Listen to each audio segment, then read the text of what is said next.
Stage Pass, Institute of Gaming. For more details, contact 709396596. Indiana కెన్యానా పుట్టిల్లా అత్తగారిల్లా అంటే డెఫినెట్గా పుట్టిల్లని పుట్టిల్లానే చెప్తాం. Temperature బాగా ఎక్కువ ఉంటుంది కదా ఆఫ్రికాలో. అక్కడ నల్లగా ఉంటారంటే బాగా ఎండగుండు దానివల్ల రంగు తగ్గిపోయారేమో అంటారు కానీ కాదు. సో ఫస్ట్ డే ఇక్కడి నుంచి మీరు వెళ్ళినప్పుడు బాగా ఇబ్బంది పడిన సిచ్యువేషన్ ఏమైనా ఉందా? అక్కడి నుంచి అక్కడ వాళ్ళని చూసినప్పుడు భయం వేసింది. ఆఫ్రికానా అక్కడ ఏమి ఉండవేమో అన్నట్టు అనుకున్నాము. వన్స్ అక్కడ వెళ్ళినాక అసలు అది మినీ సైజ్ ఇండియానే.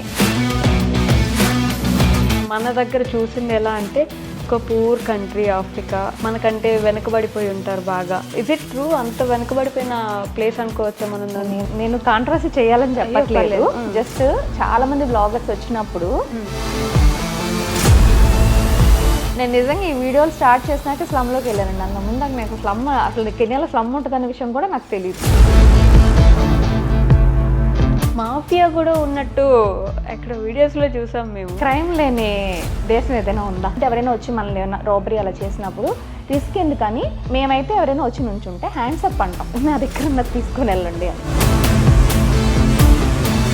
హాస్పిటల్ ఫెసిలిటీ ఎలా ఉంటుందండి అక్కడ? పని వాళ్ళతో సహా, అంటే నేనేం తక్కువ చేసి మాట్లాడలేదు, జనరల్గా చెప్తున్నాను. చిన్న వాళ్ళైనా సరే. క్వాలిటీ ఆఫ్ ఎడ్యుకేషన్ ఎలా ఉంటుంది అనుకోండి? బాగుంటుందండి, బాగుంటుంది ఎడ్యుకేషన్ పిల్లలకి. అంటే ఇద్దరు. కాస్ట్ ఆఫ్ లివింగ్ ఎలా ఉంటుంది? డబల్ ప్రైజ్ జీతాలు ఉన్నప్పుడు డబల్ ప్రైజ్. 20 years నుంచి ఉన్నారు కదా ఊరికి. ఎవరికి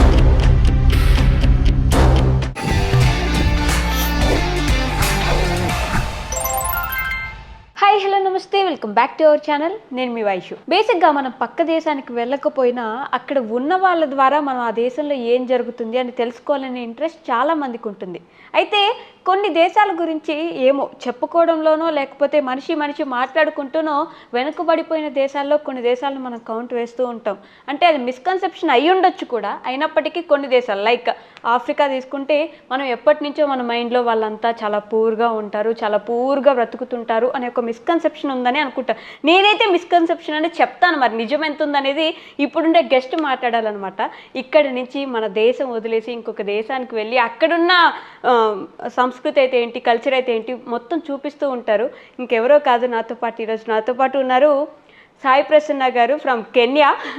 ఇండియా నుంచి కెన్యా వెళ్ళి కెన్యాలో సెటిల్ అయ్యి మళ్ళీ ఇండియా వచ్చి ఈరోజు మనతో పాటు ఉన్నారనమాట. చాలా విషయాలు మాట్లాడదాం. హాయ్ అండి. హాయ్ అండి. నమస్తే. బాగున్నారా? బాగున్నాం. ఓకే ప్రసన్న గారు, ఫస్ట్ ఇండియానా కెన్యానా? మేము ఇండియన్సే. మీరు ఇండియన్సే లేండి. ఏం చూస్ చేసుకుంటారు, ఇండియానా కెన్యానా? వన్ థింగ్ ఫర్ ఇండియానే చూస్ చేసుకున్నాం. ఇండియన్స్ అంటే ఇండియానే చూస్ చేసుకుంటాం కదా, అంతేనా? కాకపోతే ఇప్పుడు అమ్మ అత్త అంటే ఏం చెప్తా, అమ్మిల్లా పుట్టిల్లా అత్తగారిల్లా అంటే డెఫినెట్గా పుట్టిల్లని పుట్టిల్లానే చెప్తాం. ఇది పుట్టిల్లు కాబట్టి. ఓకే. అత్తగారిల్లు అంటే మరి అది ఓకే. సో బేసిక్గా ఎక్కడి నుంచి మీరు? గుంటూరు నుంచి అండి. గుంటూరు నుంచి చదువుకోవడం, ఎడ్యుకేషన్ అంతా నెల్లూరులో అయింది. నెల్లూరు. ఓకే. ఎంతవరకు చదువుకున్నారు? డిగ్రీ చదువుకున్నారు. గుంటూరు మీ అత్తగారు ఊరు. ఓకే. మరి కెన్యా ఎందుకు వెళ్ళారు? మ్యారేజ్ అయింది ఫస్ట్ ఉగాండాలో ఉన్నాము. ఉగాండా. మా హస్బెండ్ ఫస్ట్ ఉగాండాలో వర్క్ చేసేవాళ్ళు. మ్యారేజ్ అయినప్పుడు ఇంకా అక్కడికి వెళ్ళాము. అక్కడి నుంచి 1 year ఉండి తర్వాత కెన్యా వచ్చాం అనమాట. ముందు ఉగాండా వెళ్ళి అక్కడ 1 year ఉండి ఉగాండా కెన్యా వెళ్ళొచ్చు, బై రోడ్ కూడా వెళ్ళొచ్చు, ఫ్లైట్. ఓకే. బై రోడ్ కూడా వెళ్ళొచ్చు. బై రోడ్ అయితే ఒక 18 hours అలా ఉంటుంది. ఓకే. మీరు కూడా అక్కడ జాబ్ చేస్తున్నారు కదా? ఇప్పుడు కెన్యాలో మాకు బిజినెస్ ఉంది, మా కంపెనీలోనే నేను వర్క్ చేస్తాను. మీకు ఓన్ బిజినెస్ ఉంది? కన్స్ట్రక్షన్ బిజినెస్, ఫ్లోరింగ్ చేస్తాం అనమాట. ఫ్లోరింగ్ చేస్తారు. ఇది ఆఫ్రికా వైడ్ జరుగుతుందా ఇది? Kenya only? కెన్యా, టాంజానియా అలా ఒక 3 countries చేస్తున్నాం. ఉగాండాలో కూడా 3 countries చేస్తున్నారు. ఇక్కడ నుంచి అక్కడికి వెళ్ళి అక్కడ బిజినెస్ పెట్టాలంటే చాలా ఆలోచనలు, చాలా ఇదవ్వాలి కదండి అసలు. యాక్చువల్గా మా వారైతే CA. Okay. Chartered account. Kenya Africa side కొంచెం అకౌంట్స్ బేస్ బాగుంటుందండి, సాఫ్ట్వేర్ బేస్ కన్నా అకౌంట్స్ బేస్ బాగుంటుంది. అంటే తొందరగా జాబ్స్ అవి దొరుకుతాయి అనమాట అకౌంట్స్ వాళ్ళకి.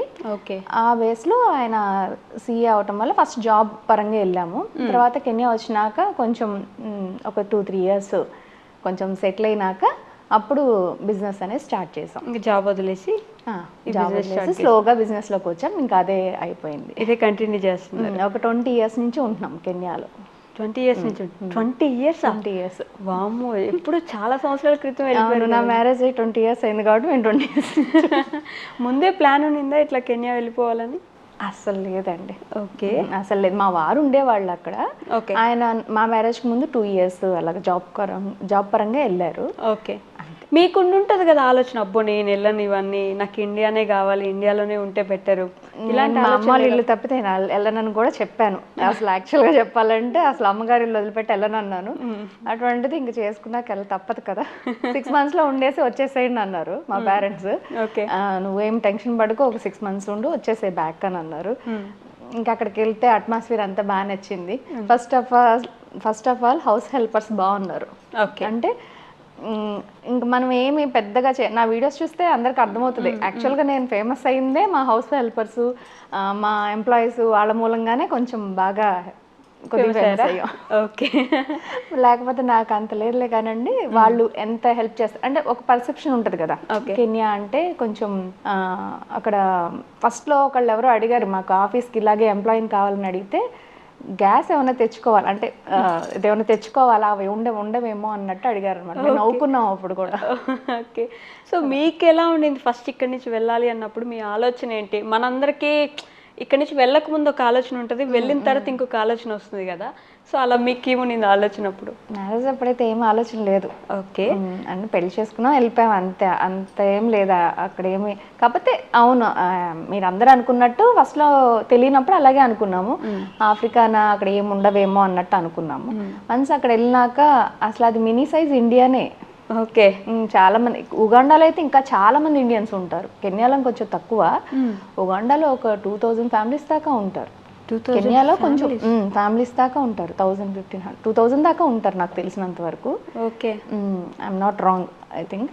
కెన్యాలో అయితే ఒక 300 ఫ్యామిలీస్. ఓన్లీ తెలుగు ఫ్యామిలీస్ చెప్తున్నాను నేను. తెలుగు ఫ్యామిలీస్ 300 ఫ్యామిలీస్ చెప్తున్నాను. ఇంకా గుజరాతీస్ ఇండియన్స్ అయితే ఇంకా చాలా మంది ఉంటారు. Okay, super. అసలు సగం మొత్తం ఇండియా అక్కడే ఉన్నట్టుంది. కానీ మనకు చూపించేది ఎప్పుడు కూడా అంటే మనకు తెలిసినంత వరకు యుఎస్, యూకే ఇక్కడే తెలుగు వాళ్ళు ఉంటారు అన్నట్టుగానే పోర్ట్రేట్ అవుతూ ఉంటుంది బయట. అక్కడ కూడా చాలా మంది తెలుగు వాళ్ళు ఉన్నారు. అక్కడ ఇంకా మనము చాలా మంచి వర్కర్స్ మంచిగా దొరుకుతారు. మనకి హెల్ప్ చేయడానికి కానీ, ఇంట్లో హెల్ప్ చేయడానికి కానీ, ఆఫీస్లో హెల్ప్ చేయడానికి కానీ చాలా వరకు ఎంప్లాయ్మెంట్ వర్కర్స్ వైజ్ బాగుంటుంది. అందుకని ఇక్కడి నుంచి ఎవరు అక్కడ దాకా రారు. మెయిన్ జాబ్స్ కి మాత్రమే తీసుకుంటారనమాట. ఓకే, చిన్న చిన్న జాబ్లన్నీ అక్కడ వాళ్ళే చేసుకుంటూ ఉంటారు. ఎందుకంటే అక్కడ కొంచెం ఎంప్లాయ్మెంట్ కొంచెం ఎక్కువ ఉంటుంది చిన్న వాళ్ళకంతా. ఓకే, పెద్ద పెద్ద జాబ్స్ వరకు మన వాళ్ళు కూడా వచ్చే ఛాన్స్ ఉంది. ఫస్ట్ లో కొంచెం తక్కువగా ఉండేవాళ్ళు. అంటే చదువు అదంతా ఫస్ట్ మేము వెళ్ళిన కొత్తలో కొంచెం తక్కువ ఉండేది.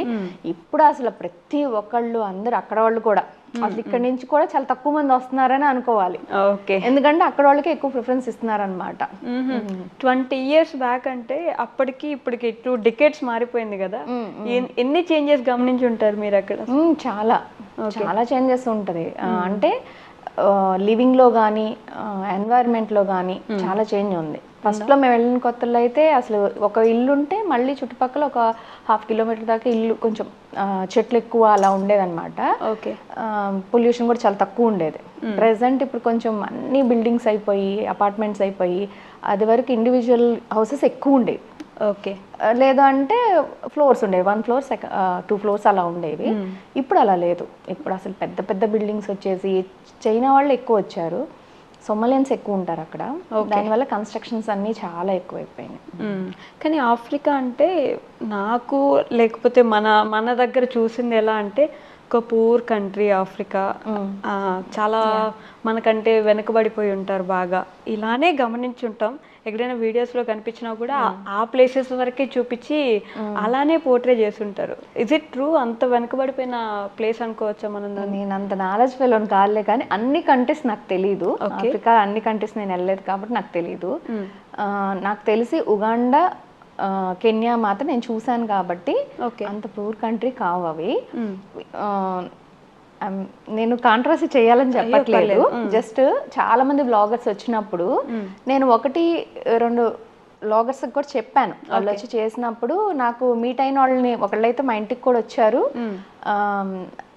రామ్ ది ట్రావెలర్ అనమాట. తను మా ఇంటికి వచ్చినప్పుడు కూడా నేను ఇలాగే ఆయన వచ్చినప్పుడు ఏదో బ్లాగ్ చేశారనమాట. నేను దాంట్లో చూసి వాటర్ కూడా ఉండదు, వాటర్ కూడా ఇక్కడ కొనుక్కోవాలి అని అన్నప్పుడు, ఇక్కడ మురికి వాటర్ ఉంటాయి అని చెప్పి అన్నప్పుడు నేను ఆయనకి మెసేజ్ చేశాను. ఓకే, అదొక్కటే చూపించి ఉంది, ఎక్కడా లేదు. పూర్ అనేది ప్రతి కంట్రీలో ఉంటుందని నా ఒపీనియన్. అదొక్కటే చూపిస్తే ఆ కంట్రీకి మిగతా వెనక సైడ్ ఇంకో సైడ్ ఉంటుంది కదా, అది కూడా చూపించండి అని చెప్తా. అది చూపించొద్దని చెప్పట్లేదు, ఇది కూడా కొంచెం ఇలాగ మన తెలుగు వాళ్ళు ఉన్నారు, లేదు ఇండియన్స్ ఉన్నారు, పెద్ద పెద్ద బిల్డింగ్స్ ఉన్నాయి, వాళ్ళు కాస్ట్ ఆఫ్ లివింగ్ ఎలా ఉంటుంది, ఇవన్నీ చూపిస్తే వాళ్ళకి ఒక ఐడియా వస్తుంది. ఇప్పుడు అందరూ ఏం చూపిస్తున్నారు, వాళ్ళందరూ ఏమనుకుంటున్నారంటే పూర్ చూపిస్తే వ్యూస్ ఎక్కువ వస్తున్నాయి అన్నట్టు అటు వెళ్తున్నారేమో నా ఒపీనియన్. ఓకే, నేను అది అనట్లేదు, నా ఒపీనియన్ మాత్రమే అది. నిజంగానే వాటర్ దొరకవా అలా? ఏం లేదండి, చక్కగా వాటర్ ఉంటుంది. మీరు నా వీడియోస్ చూస్తే మాత్రం అన్నీ ఉంటాయి. ప్రతి ఒక్క వెజిటేబుల్ దొరికిద్ది, ప్రతి ఒక్క ఫ్రూట్స్ దొరికిద్ది. మనకి ఇండియాలో ఏమేమి ఉంటాయి, ఒక్క రెండే దొరకవు. ఒకటి వచ్చేసి వాట్ ఈస్ దట్, గోంగూర, దోసకాయ, ఈ రెండు వెజిటేబుల్స్ ఉండవు. అందుకని ఇండియా నుంచి తీసుకెళ్ళడానికి ట్రై చేస్తాం గోంగూరని. అలాగా దోసకాయ ఇంకెలాగో వెళ్ళిన 1 వీక్ ఏదో ఆశపడతాం కానీ తర్వాత ఇంకొండదు, పాడైపోయింది అంతే. అంతకు మించి ఏముండదు. మేము పచ్చళ్ళు అక్కడే పట్టుకుంటాం, వడియాలు అక్కడే పెట్టుకుంటాం అన్నీ. అంటే ఎందుకు చెప్తున్నానంటే ఇది కామన్ లేడీస్ గురించి చెప్తున్నాను అనమాట. చాలా మంది ఈ మధ్య కాలంలో కెన్యాకి జాబ్స్ వచ్చిన వాళ్ళు నన్ను నా వీడియోస్ చూసి వాళ్ళు చెప్తున్నారనమాట, లేదండి మేము కెన్యా కొడితే మీ వీడియోస్ వచ్చినాయి బాగున్నాయి అని చెప్తే, ఓకే అట్లీస్ట్ ఒకళ్ళిద్దరికైనా హెల్ప్ అవుతుందిలే అని చెప్పి చేయటమే తప్పితే అలా బాగానే ఉంటాయి, అన్నీ దొరుకుతాయి, అన్నీ మంచిగా ఉంటాయి. వెనకబడిపోయిన ప్లేస్ అయితే కాదని నేను అనుకుంటున్నాను. అన్నీ దొరుకుతున్నప్పుడు వెనక పడిపోయిన ప్లేస్ కాదు కదా. ఓకే, మాఫియా కూడా ఉన్నట్టు ఎక్కడ వీడియోస్లో చూసాం మేము. క్రైమ్ లేని దేశం ఏదైనా ఉందా? మరీ అంత క్రైమ్, మాఫియా అని డైరెక్ట్గా చెప్పుకోగలిగినంత క్రైమ్ మన దగ్గర లేదేమో. మాఫియా అని నేను చెప్తున్నానా? నేను చెప్పట్లేదు, బయట నుంచి బ్లాగర్స్ వచ్చి చెప్తున్నారు. ఎందుకంటే వాళ్ళు ఒక రోజు ఉంటే వెళ్ళిపోయేవాళ్ళు కాబట్టి టప్పని చెప్పినా ఏం కాదు వాళ్ళకి, మేము చెప్పం కదా. కాకపోతే జాగ్రత్తగా ఉండటం తప్పలేదండి. ఇప్పుడు ఫర్ ఎగ్జాంపుల్ నేను మా ఇంట్లో ఉన్నాను అనుకోండి, ఇంట్లో ఉన్నప్పుడు నేను ఎలా పడితే అలా ఉంటాను. అంటే ఇప్పుడు ఇండియాలో ఉన్నాను, నాకు అసలు భయం అనిపించదు. మేము ఇక్కడికి వచ్చాము అనుకోండి, నాకు భయం అనిపించదు, బ్యాగ్ వేసుకొని కూడా వెళ్ళిపోతాను. నాకు ఎందుకు, ఇది నా ఇల్లు, నా ప్లేసు. ఇక్కడ కూడా 1-2 జరుగుతుంటాయి, కానీ మనకేమనిపిస్తుంది, మన పేరెంట్స్ ఉన్నారు, మనకు తెలిసిన అదొక కంఫర్ట్ జోన్ లో ఉన్నట్టు ఫీలింగ్ వస్తుంది. బయట కంట్రీ ఇదని కాదు, ఏ కంట్రీకైనా వెళ్ళండి, యూకే, యుఎస్, ఎక్కడికి వెళ్ళినా వాళ్ళు ఎవరిని అడిగినా ఇదే చెప్తారు. బయట కంట్రీకి వెళ్ళినప్పుడు ఎంత మనది, మేము ఎన్ని సంవత్సరాలు ఉన్నా అది మనది కాదు, జస్ట్ అక్కడ తింటున్నాం కాబట్టి ఉంటున్నాం కాబట్టి ఓకే అని అనిపిస్తుంది. దానికి ఏంటంటే అక్కడికి వెళ్ళినప్పుడు కొంచెం జాగ్రత్తగా ఉండటం తప్పులేదు. మనకి ఏదైనా జరిగింది అనుకోండి, గబుక్కున మనం పిలిస్తే మన పేరెంట్స్ రారు, ఎవరైనా సరే రాలేరు. ఇక్కడ నుంచి వాళ్ళు సఫర్ అవుతుంటారు. మనకి ఏదైనా జరిగినప్పుడు, హెల్త్ ఇష్యూస్ వచ్చినప్పుడు కానీ, లేదంటే ఎవరైనా వచ్చి మనల్ని ఏమైనా రాబరీ అలా చేసినప్పుడు రిస్క్ ఎందుకని మేమైతే ఎవరైనా వచ్చి నుంచుంటే హ్యాండ్స్ అప్ అంటాం. ఓకే, హ్యాండ్స్ అప్ అంటే మిమ్మల్ని ఎవ్వరు ఏం చేయరు, నా దగ్గర ఉన్నది తీసుకొని వెళ్ళండి అని. ఇంకొకటి లేట్ నైట్స్ ఉన్నాం.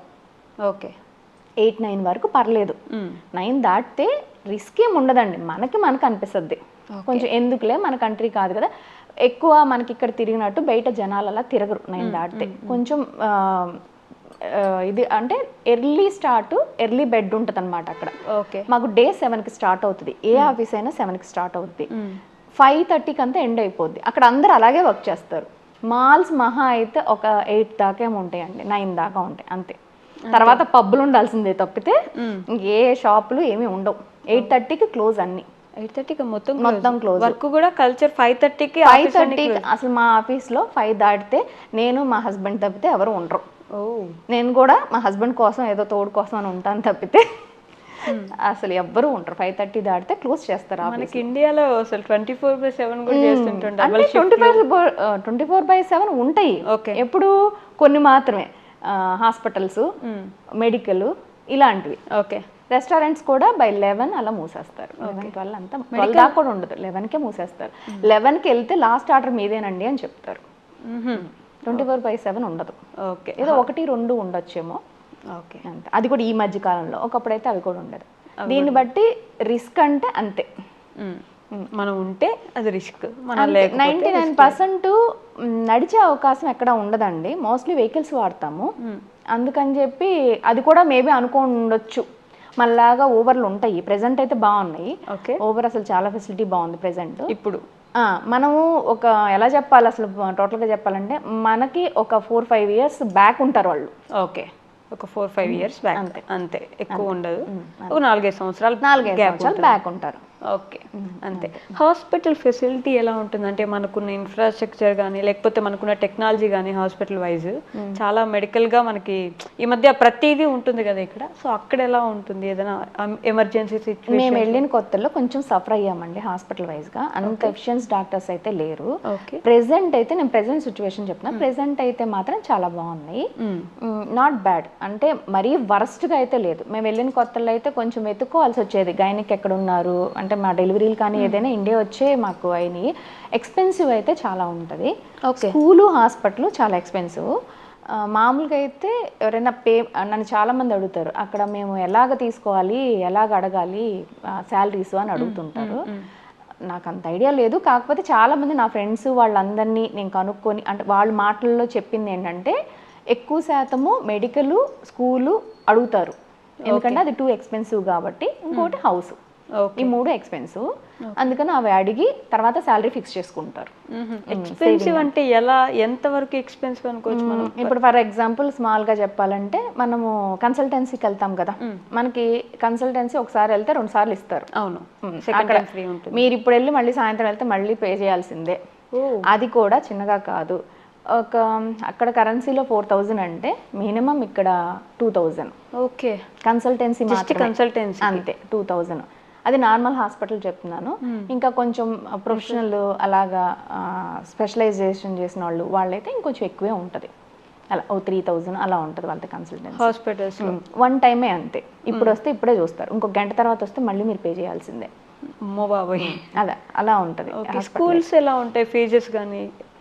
స్కూల్స్ అయితే డిపెండ్స్ అండి, అన్ని టైప్స్ ఉన్నాయి. మినిమం అయితే ఒక 30,000 దాకా అయితే ఉంది స్టార్టింగ్. ఓకే, నేను స్టార్టింగ్ స్కూల్స్ చెప్తున్నాను, మా పిల్లల స్కూల్స్ చెప్పట్లేదు, స్టార్టింగ్ స్కూల్స్ చెప్తున్నాను.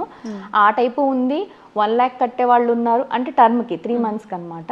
ఓకే, టర్మ్కి అది Year 1కి అలా చెప్తున్నాను అనమాట. ఏ క్లాస్ వాళ్ళకి? ఫస్ట్ క్లాస్ వాళ్ళకి. ఫస్ట్ క్లాస్ వాళ్ళకి 15,000 ఉంది, 30,000 ఉంది, 1 lakh కట్టే వాళ్ళు డిపెండ్స్. అలాగే ఇక్కడ ఎలా ఉంటుందో కొంచెం స్టేటస్ పెరిగి అలాగ ఉండే వాళ్ళకి అన్ని. లాంగ్వేజ్ ప్రిఫరెన్స్ ఉంటుందా అంటే స్కూల్స్లో వాళ్ళ దగ్గర ఉండే? వాళ్ళ లాంగ్వేజ్ అయితే సొహైలీ అండి. ఓకే, కాబట్టి సొహైలీ ఏం మస్ట్ ఏం కాదు, ఎందుకంటే అక్కడ పని వాళ్ళతో సహా, అంటే నేనేం తక్కువ చేసి మాట్లాడలేదు, జనరల్గా చెప్తున్నాను. చిన్న వాళ్ళైనా సరే, ఎవరైనా సరే, చదువుకోని వాళ్ళు కూడా ఇంగ్లీష్ మాట్లాడతారు. అవునా? వాళ్ళకి మినిమం ఎడ్యుకేషన్ ఉంటుంది. ఇంకొకటి వాళ్ళు అసలు ఎలా అంటే ఇప్పుడు పని వాళ్ళు కదా చదువుకోలేదని అనుకోవటానికి లేదు, వాళ్ళు మినిమం ఎడ్యుకేషన్ చేస్తారు. At least 10th, intermediate. వాళ్ళు ఏం ఫీల్ అవ్వరు ఇలాగా నేను ఈ పని చేస్తున్నాను, ఆ పని చేస్తున్నా. డిగ్రీ చదివిన వాళ్ళు కూడా వచ్చి డ్రైవర్ జాబ్ చేస్తారు, ఏం ఫీల్ అవ్వరు. అలాగే మనం కూడా ట్రీట్మెంట్ నువ్వేం అలాగా ఉండదు. ఓకే, చాలా రెస్పెక్ట్ ఇస్తారండి వాళ్ళందరూ, ఎవరైనా సరే మ్యూచువల్ అండర్స్టాండింగ్ అనమాట. ఓకే, మా ఎంప్లాయీస్ మమ్మల్ని పేరు పెట్టే పిలుస్తారు. నన్ను సాయి అనే పిలుస్తారు. ఓకే, అంటే అంజు అనే పిలుస్తారు. సారు ఇదంతా కొంచెం మేము ఏదైనా పిలవాలంటే కూడా ఎవరినైనా బాస్ అనే పిలుస్తాం. ఓకే, ఎవరైనా సరే అది చిన్న లేదు పెద్ద లేదు, ఎవరైనా సరే ఈక్వల్ ఇది ఉంటుంది అనమాట.